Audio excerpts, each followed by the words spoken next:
Hi guys, welcome to this brand new interview. We have Ryan Matthews here from Sherpas. Ryan runs a e-commerce coaching business where he teaches people to create their own e-commerce businesses. And correct me if I'm wrong, their own e-commerce businesses from scratch. And you also teach people who have existing e-commerce businesses how to scale it up, right? Yeah.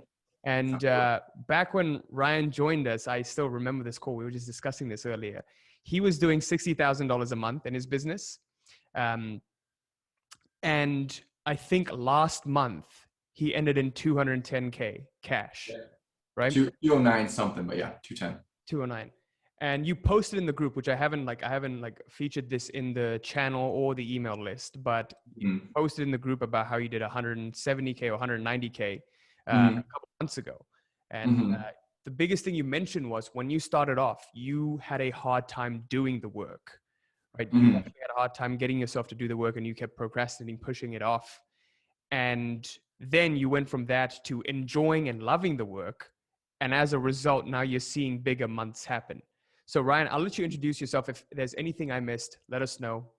Cool. Yeah, I'm excited for this. This is going to be the first thing that's out on the internet of me and interview-wise that I haven't done since, I've done one since for over 2 years. Last time I did one when I was 17, making 30 grand a month. So this is a little bit more of an update since then. But yeah, I mean, it was kind of a funny story. We were talking on Sam's mastermind because Quasi and I were both in the same mastermind. And I was talking to Sam Ovens and kind of telling him the things that Quasi's talking about. And then Quasi reached out to me afterwards and was like, hey man, I think I can help you. And I was like, all right, let's hear it. And I remember telling you the things that I was kind of like thinking through. It was a really weird experience, right? Because I went from making nothing a couple of years ago to making, $30, $40, $50, $60,000 a month. And then getting to $60,000 a month. And I remember getting to the office and just like doing whatever I had to do that day. And then just being like, I don't really feel like doing anything else. And it was a really weird place to be in because I knew I wanted to do more. I knew I wanted to help more people. I wanted to make more money, all those things. But I couldn't bring myself 10 feet literally across the office to just do the work. And it was so strange. And you were able to point out on our call why that was happening. I was like, all right, let's go ahead and do it. So since then, like the biggest change has not just been the money we've been able to make, like who really cares? It's been really just being able to enjoy the work, which then allows me to work harder and to get to the point where we're able to make 200 grand in a month and we'll be able to scale much further. I mean, we've had 6 straight months of growth since December, right? So December was like 55, something like that. And it was like 85, 91, 150, 170, 190, 210, something like that. So we're able to grow pretty big every single month. So we'll probably finish off this year a lot bigger than we even are now. That's amazing, dude. That's such a huge jump. When did you join the program? I think it was was it November or sometime Q4 last year, I think.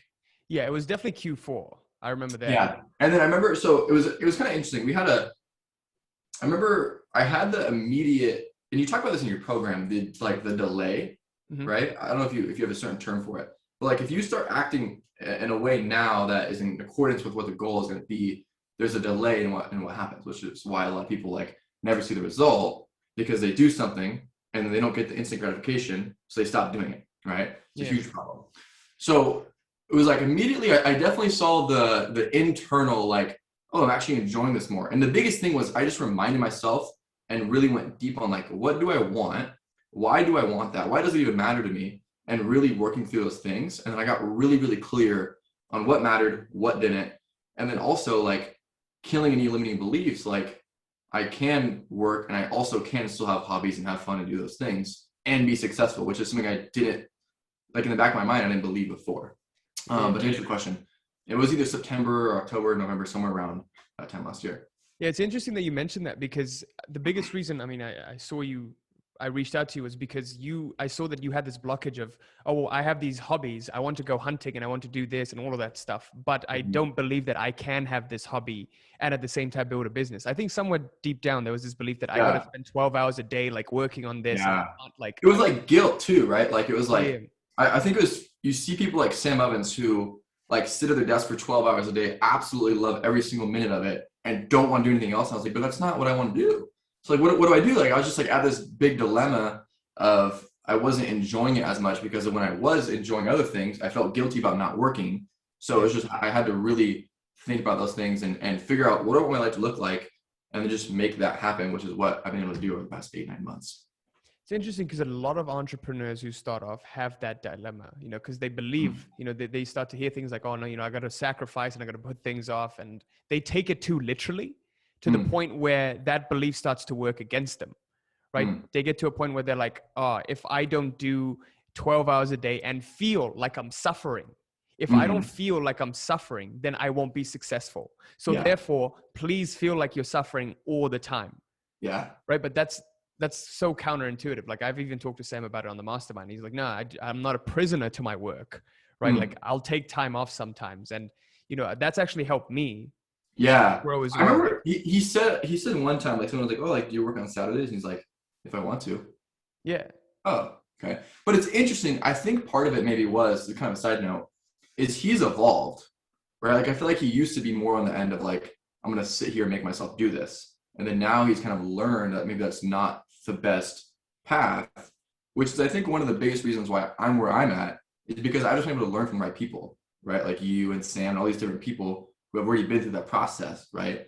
Which is why I'm stoked to hop on here. I remember you asked me to feature one of the posts, like talk about my results in the group. I was like, dude, I feel like I'm like boasting. Like I'm like in here, oh, I make 170 grand a month, whatever it was at that point. But you reminded me, no, dude, like you're helping people out to see that it's possible. So glad to be able to hop on here. Yeah, like you said, man, it's like when I got started off, I used to look at interviews like this, and I used to look at like people who I wanted to be like, and that would inspire me. But when we get to a certain point, we think, oh no, that's just me boasting. Like other people will be like, why does he boast about his results? But you never know who you could inspire today. You know what I mean? Absolutely. But yeah, going back to that inner conflict that you had, I want to know, like, what was the big thing that you took away that allowed you to go from, I feel guilty for not working 12 hours a day, I feel guilty for having these passions, when I should be working on the business and I should be doing this and I should, all the shoulds, right? So how did you get from that point to making this healthy balance of, you know what, it doesn't have to be a should? Yeah. Well, I think for sure, it started with Sam because I was talking to Sam and he was like, well, what do you want? I was like, oh, yeah. And I started talking, like, well, no, what do you want? And I was like, oh, I say something else. And he's like, no, but like, what do you want? And I was like, say something else. He's like, but why? I'm like, I don't know. And he's like, well, figure out what you want. And I was like, well, how? He's like, well, think about it. So it's going to take 10 minutes. It's going to take a long time. And then it was like, next day or two, I got started with your program. And that was part of the process, was like, what do you want? Right. And I had certain elements that I cared a lot about. And I had certain elements that I was like, that maybe doesn't matter as much, right? Like, building a $1 billion company sounds pretty fun, but at the same time, it's not like my biggest goal in life, right? And I was able to look at what do I want, right? And for me, it was a mix of like, I want to have work I enjoy, but I don't want to be sitting at my desk for 12 hours a day. I want to one day have a family and not be, able to spend a lot of time with them, not have to, see them 30 minutes every day and just shut myself back in the room.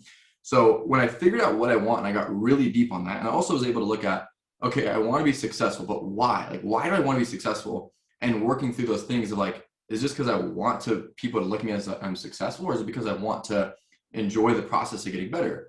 And really, when just getting clear on those things, then I knew what I wanted. I knew I wanted to enjoy hobbies. I knew I also wanted to work, and I also wanted to enjoy my work. Now I just do those things every single day, and then I don't feel guilty because I know that's actually what I want. You know what I mean? So before I hadn't worked through that. I didn't know what I wanted. And it was so long of like grinding because I had to build something successful. And then I got successful and I was like, okay, but now what? Do I just keep going endlessly and just do this for the rest of my life? I'm glad I didn't. I'm glad you stopped me, because I would have probably got 10 years from now and been like, oh, I make all this money, but this sucks, Yeah, that's the worst place to be at, right? For sure. Absolutely. Tony Robbins says, like, oh yeah, what did he say? Success without fulfillment is the greatest failure. Is the greatest failure, yeah, absolutely. Yeah. So I think I remember, and if I remember this correctly, the biggest thing that you took away within the first few weeks of the program was just getting into that place of being, like looking at who is showing up to this every single day. Do you remember that? I do. I'm trying to remember exactly. It's been a while since I was there, but it's kind of like the same concept of like act as if, right? Yeah. And one of the biggest things, because I've read Psycho-Cybernetics, and that's a great book, and I know some of your stuff like starts from there, and then you kind of expound on that a lot.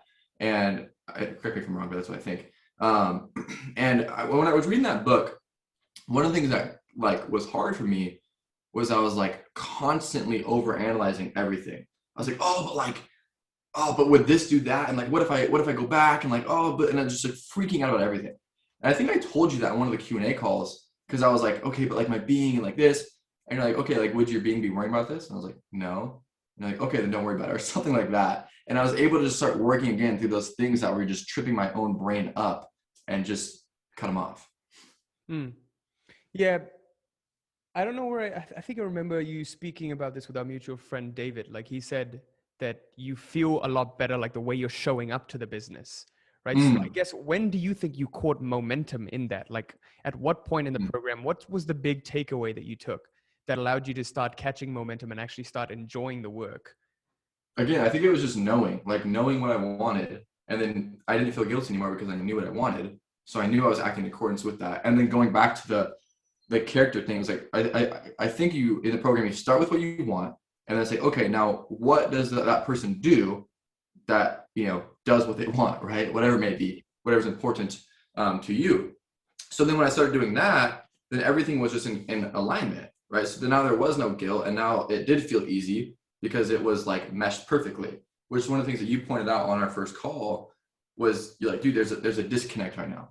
You want this, but you think you have to do this, and those things are separate, but they shouldn't be separate. And we got to work. And I remember being on that call. I was like, okay, I have no idea what you're saying, but it sounds like you know what I'm talking about. So I'm just gonna trust you. We're just gonna go ahead and do this. Do you remember I was like trying to get you to clarify? I was like, wait, so like, what do you mean? Yeah, you were. And I was trying my best to clarify it. I was like, yeah, like you just have this cognitive dissonance going. Yeah. You're thinking about this way too analytical, dude. You're like thinking about this in numbers perspective, and it's just, you just can't. You just have to just take a limb here. Yeah, for sure. I guess when you started off, the business was at a different stage. Like, I don't think you had a team, you probably didn't have any salespeople. You had like a partner that you work with, right? We had a partner, and we actually did have a few people. Okay. We had, believe it or not, 2 sales guys. I wasn't doing any sales. And then we had 1 support person, I think. Okay. And then now we have 4 sales guys in our team. Me, my partner, and a client success manager. So we've grown by a few more employees. So how do you think this change in mindset that you had started to affect your team and their performance? Yeah, it's funny. Because I constantly tell my guys, like, well, what do you want?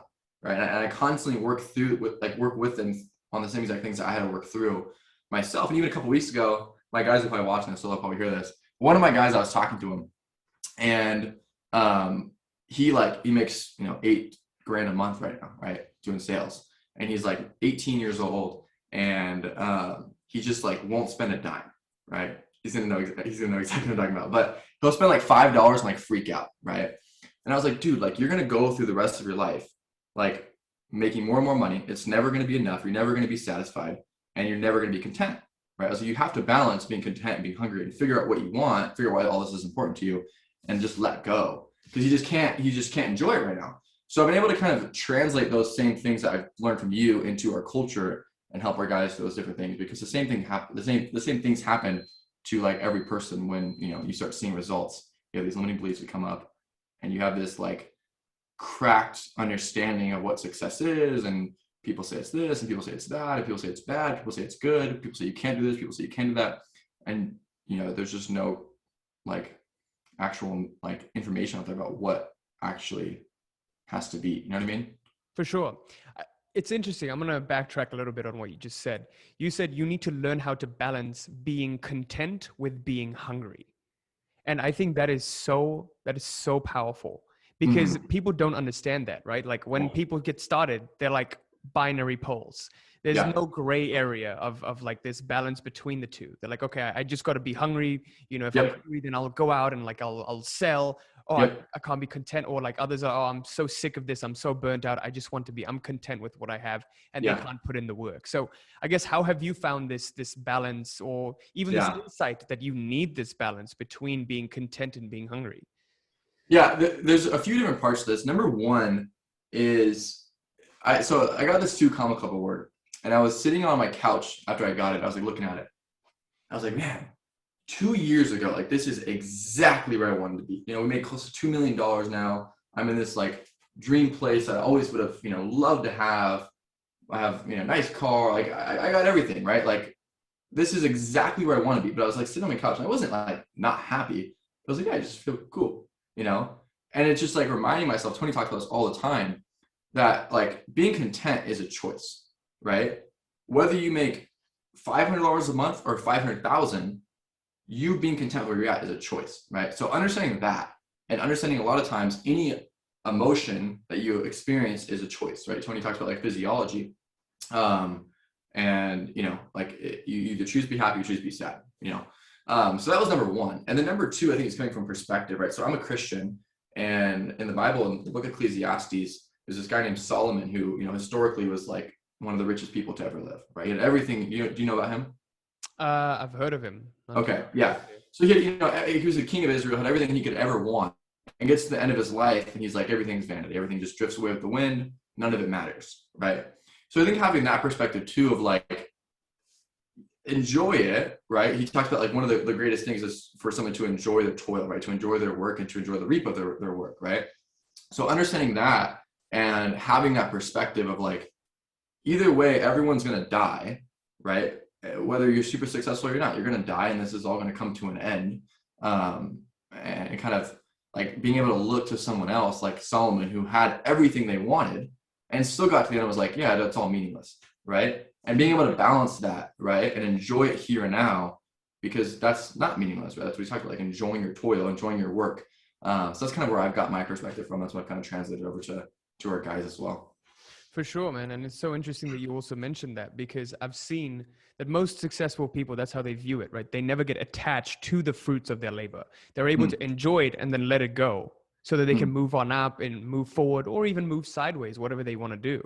For sure. But whenever you hold on to it, that's when, you know, you build up these resistances and you have to fight against yourself, some force to help. I remember that now. I remember you talking about that in the program. And that's something that even now I struggle with, because like I'm 19, I'll be 20 in 2 months. And a lot of times I have these thoughts of like, okay, I'm 19, I make almost $250,000 a month. Like, dude, what the heck am I gonna do for the rest of my life? You know, like I have so much to beat now. That's like, I don't want to like be like 29 making like 50 grand, because I'm gonna feel like a failure, right? Because it's all perspective. But like you kind of just mentioned that of letting go and being okay, right, with whatever happens. So that's something I probably need to go back on and readdress again.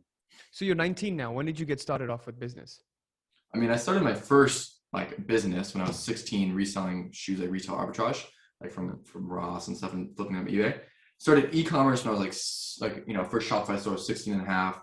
Spent like probably 6 months just failing on stores. Then spent 6 months building a really good store, got successful.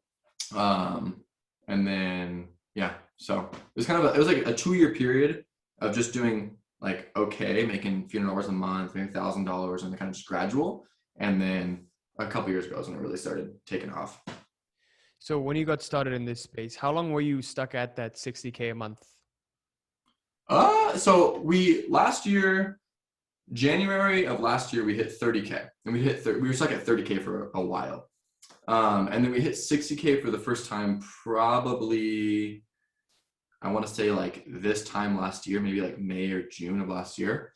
And then we were kind of bouncing between like, you know, 60 and 70, probably 60 and 65. And then we got started with you. Remember, we hit 70 the next month. Because I remember you posted that. You were like, I just broke the 70K a month barrier. Because we were stuck there for like 6-7 months. We finally broke past 70. And then after 70, we had a little bit of a drop. It was like we went from like, and maybe it was just like Q4. I don't know what it was exactly. I was kind of doing a bunch of crap. I know you told me like a few times since then, like just don't touch anything. And I kind of touched too much stuff. Like we had maybe like a week period where it was slower. And I was like, oh shoot, gotta change the whole funnel. So I started changing crap, and then it was like that for 3 months. And then finally I kind of went back. But we kind of stayed consistent right there from like 55 to 60-ish until December. So it was for the majority of last year, at least half of last year, we were kind of bouncing around that revenue mark. And then when did like the skyrocket happen? I mean, January we hit 85, February we hit 91, March we hit 150. So from February to March, we almost like, you know, we did a pretty big jump. And I guess, because what most people want to see, I guess, who are watching this is how does that, like, because the reason why mindset isn't so sexy is because it's such an indirect thing, right? It's such a second order consequence kind of thing, right? Like you change your mindset and then something happens, and the direct result is you do something different in your business. But people don't understand that, you know, you keep chipping away at something. You know, it's not the last chip that breaks the thing, but many chips that come before it that have contributed to getting to that last chip. For sure. So I guess if you could map out that process, because you already mentioned it, it might get redundant, but you said you got clearer, you started enjoying the process. But I also believe that led to maybe you making decisions differently. So what would you say would be the most translatable, the most, you know, external, most direct thing that contributed to it as a result of the indirect mindset changes? Wait, so that one time, what was the most external? So to give you examples, when people see that they change their mindsets, they get clearer, they're able to take risks, right? They're able to double down more on these heavy bets and go with full commitment, as opposed to half committing and being like, oh, you know, I kind of want to do this, or I kind of don't want to do that, like investing in something or hiring someone new. Do you know what I mean? Or spending more money on ads. They're not able to fully do that. So we had someone who was business too. So what was the biggest external thing that we did that was a result of an internal change? Exactly. Oh, that's interesting. Because I remember on our first call, I was talking to you and I was like, dude, like, I don't even want to go and just like change our marketing automation. I just can't even bring myself to do it because it's just so boring, right? And I just like, no, I just don't even want to do it. I don't want to touch it. It'll take 20 minutes. So once we fixed those things, there definitely was a few, you're right, a big external things that happened as a result of those internal changes. Spending more on ads was definitely one of them. And that was kind of like, it all comes back to like, again, learning from people who are smarter than you and have done it. I seriously think like I'm only where I'm at because I've had the privilege to learn from people that are way smarter than me and just actually make good decisions. Because I could have chose someone other than Sam Evans, then I wouldn't be talking to you. I wouldn't have worked with, you know, other people. And I would maybe have worked with this really sucky, stinky guru that didn't care about his clients and was like, oh, just sell a course. And, you know, it doesn't matter how good it is, right? And like, yeah, it would have been horrible. My life would be a lot different. So once that happened, and now I'm working with these guys, and then I fixed that internal issue of knowing what I wanted, of then acting in accordance with that and killing those limiting beliefs. Then I remember, like Sam told me, he was like, well, why don't you, I was like, I want to hit 150. He's like, well, why don't you just spend more in ads? I was like, well, I can't. He's like, well, why not? I was like, well, it doesn't work. And he's like, okay, we'll figure it out. And then I like kind of just like dismissed it. And another guy I was working with, like probably a month later, he's like, you just need to spend more on ads. And I was like, okay, but like every time I try to spend more on ads, it like doesn't work. He's like, we'll make it work. He's like, just double your ad spend for the next 30 days and then come back to me. I was like, double my ad spend? Like, what do you mean double my ad spend? Like, what like for 30 days, like we could lose a bunch of money. But I was like, you know what, whatever. And that was the month that we went from like 90 to 150. Because we went from like spending like 1,000 a day to like 2,000 to 3,000 a day. Like just like that, just clicked it on. Oh. And we had, that month, we were at a 46% profit margin. So is that just on ads? 46% profit margin company wide after everything said. Oh, after even your overhead. After everything, yeah. Wow. Yeah, it was nuts. That's pretty nuts. That's pretty impressive. Yeah, so we profited like 75 grand or something like that. Wow. Yeah. Dude, that's pretty sick. It was pretty cool. It was fun. Cool, man. Does that answer your question? Yeah, that does. Because so the journey went from getting clear, loving the work, and then getting the same information, the same signs from you outside, and finally acting on it. Yeah, so, and you just reminded me of something else too that I'll touch on.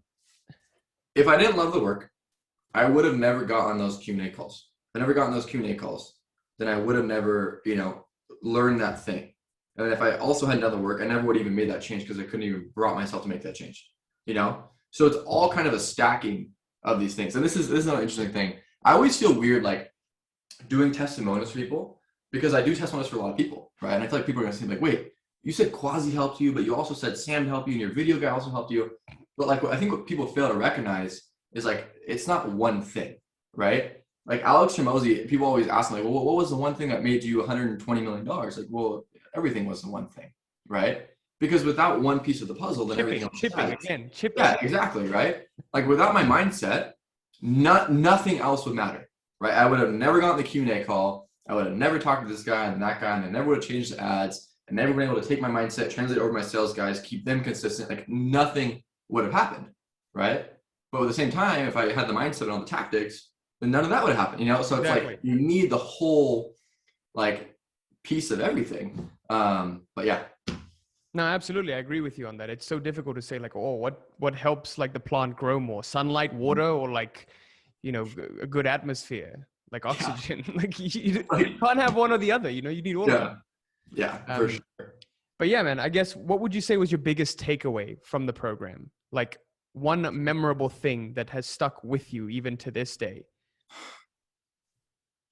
I think again, it's just that like idea of just breaking that one limiting belief, right? That you can enjoy the work, you can have what you want, and like just having that. I don't want to call it a balance because it's not like I'm like, all right, I work for 4 hours a day and I hang out with friends for 4 hours a day. It's not like that. It's just understanding what you want and then just doing that, right? And I'm like the I remember we talked about this on the call, and this would probably be helpful for people that are maybe like skeptical or whatever. Is I'm like the least woo-woo person ever, right? Like I don't believe in a lot of like a manifestation, and I believe manifest. I remember telling you this. I believe manifestation in the sense of like sitting there and maybe visualize something can help you, but only to the extent that it helps you believe, and like that's why people see results with it. I'm not like a universe guy, but regardless, I don't know where I was going with this point, but regardless, I think just breaking past those limiting beliefs and understanding the way my brain was working, I think was the biggest thing probably. You know, because my brain was like doing certain things I didn't want it to do, like what we talked about of getting self-awareness, being able to take a step back, looking at yourself and who you're showing up as every day. I think so, yeah, for sure. And then you pointing out one of the bigger things was like being able to work with you on Q&A calls, and you pointing out like, dude, you're way overthinking this. Would you being overthink this? No, okay, don't overthink it, and just do whatever you think they would do, and just like relax. And I was like, oh, okay, cool. It's so crazy the way you just describe like all of your mentors like giving you advice. It's like spend more on ads. I can't. Just figure it out. just okay. It's pretty simple, dude. Like most of the time, I'm sure you realize this too. When we're both in the same space of like, you know, info products and helping people and consulting. And a lot of the times it's just getting people to take that step, right? They're like, oh, you know, I'm actually gonna make my website this way. Like, no, but like I think it looks better. Like, no, like just make your website this way. I'm like, oh, okay. And they go and they do it, right? And getting people to do those things is insanely hard. And getting ourselves to do those things is sometimes insanely hard for who knows why. You can tell me better than I can. But yeah, it's a lot of times it's just the simplest things that we never even think of, right? I was sitting there for like 2 years, like trying to grow this business, and I wasn't thinking to scale ads, you know, like I just wasn't. And I did it, and then I was like, shoot, I could have made 2 million last year instead of 600K or whatever, you know? Yeah, for sure. It's just that once we get to a certain level of success, you become more and more closed off, right? It's like Alex Hormozy says, like your appetite for risk gets lower and lower the more and more money you make. That's so interesting. One decision. And yeah, what would you say to that? I mean, it's understanding when you've got to like take a risk, right? Because if you don't take risks, if you're not open, you'll never grow. If you're closed off, you'll never grow, right? Yeah. So this is the problem I've had too. Like I've gotten to a certain level and like you become closed off to all risks. Like I'm naturally a risk averse person. Like I'll just hold on to what I have now and I'm comfortable with that. But then you realize you're sacrificing like fulfillment and what you truly want, right? Like you were at that stage you were at where you're like, no, I'm already good enough. Like 60K a month is great. Like I'm 18. Like what am I going to achieve for the rest of my life if I do that? And that story you keep telling yourself starts to work against you, as opposed to just letting go and just trusting the dark room and just navigating your way through it. Because you can mentalize all you want, right? You can plan all you want, but you'll never be able to like get everything. Nothing ever goes 100% according to plan. Nothing. Yeah, that's interesting. Yeah. That the more successful you get, the more risk averse you get is really interesting. It's something to watch out for sure. For sure. Like Andy Frisella talks about like when people are scared of like losing money. He's like, you think it's ever gonna go away? He's like, you think the millionaire like isn't scared of not being a millionaire anymore? Like he's like, no, it just gets worse as you go, which is interesting. And I feel like for me over the past couple months, it's gotten a lot less worse. Right? I truly like I care, but at the same time, I have let go a lot more.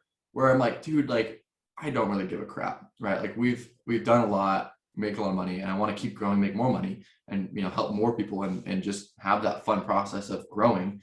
But it has been a better balance, which has been really cool to see. So. For sure. Yeah. As long as you keep holding on to and you keep looking at what's in your bank account now, you'll always think about what you have to lose. Yeah. It's like being on that highway and focusing on the car next to you, thinking about avoiding it. But the more you keep focusing on avoiding it, the more you move towards it. It's target fixation, right?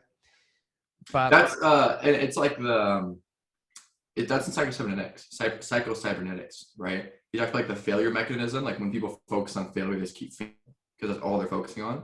If you just focus on the goal and you let your brain kind of like steer you there, you naturally know what's working, what's not, and you just take that failure as a redirect back to the course. Oh yeah, I think he talks about the missile. Yeah, like the guided, the heat-seeking missile. Yeah, and uses that's interesting. That's how the focus mechanism works, right? Whatever you focus on, whether it be avoiding it or moving towards it, it'll still move you towards it. It's just the content of your focus, not the type of focus that matters. Yeah, man. Just to conclude things, you're 19, doing $250,000 a month. What's next? I don't know, dude.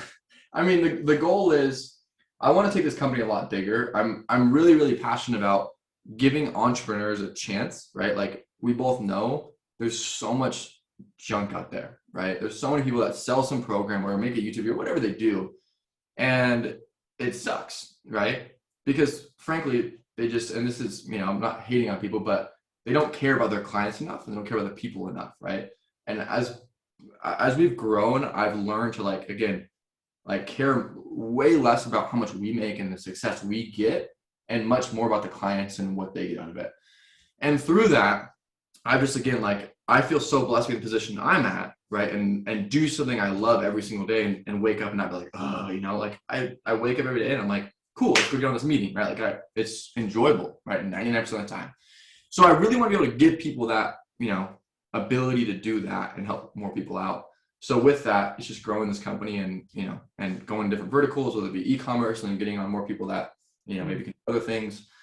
And if we do that successfully and we kind of achieve the goal, I'm sure we'll go way past 8 figures and keep scaling over the next decade. But who knows? I could change what I want next year and everything could be a little bit different. But no one knows. That's what we're pushing for. So we'll see. Awesome, man. So just to conclude, I mean, if someone were on the fence and they're watching this right now, they're thinking about joining, what would you say to them? Again, I think it goes back to that one thing I said of if I wasn't on those Q&A calls, then this wouldn't happen, right? And when buying any education product, you just have to check, does this person actually care, right? What are they here for? Are they here to help, or are they here to screw people over? If they're here to help, then you take a leap of faith. And Russell Brunson talks about this of he always just assumes that they are there to help, and he's bought in tons and tons of programs, and he's only ever got screwed over one time, right? Take that leap of faith, and if you have a problem, you need to get it solved. I need to work with people who know what it is, right? And I'll give one last story as well. I was listening to a Hermosi podcast yesterday, and he was talking about say your destination is to go to Maui. Did you listen to this one? No, which one is it? It was he was a training with a bunch of salespeople. He just released it a couple days ago. Oh, okay, no, I haven't listened to that one. Yeah, he was like, so you want to go on a vacation, or you want to go to Maui? You can either take a boat to Maui, you can either swim to Maui, you can take a Southwest Airlines to Maui, or you take a private jet. Maybe you'll get to Maui either way. One way you might die on the journey, right? But you're gonna get to Maui either way. I think the reason that I've been able to go from 0 to almost $250,000 a month in just a few short years, right, at 19 years old, is because of that, right? I seriously, again, I can almost take no credit for it, because if I did not learn from those people, if I did not work with people like you and Sam Ovens and different people that helped me out a lot, none of it would happen. It just wouldn't have. That's awesome, man. I actually admire that a lot about you. And from all of our successful clients, I've seen that one quality, right? It's the ability to humble themselves and be able to open themselves up to learning from people who are like where they want to be. But yeah, man, thank you so much for this interview. This was very valuable for me. I don't know about whoever's watching. I know, but I threw in a lot of different things, but it was fun. Yeah.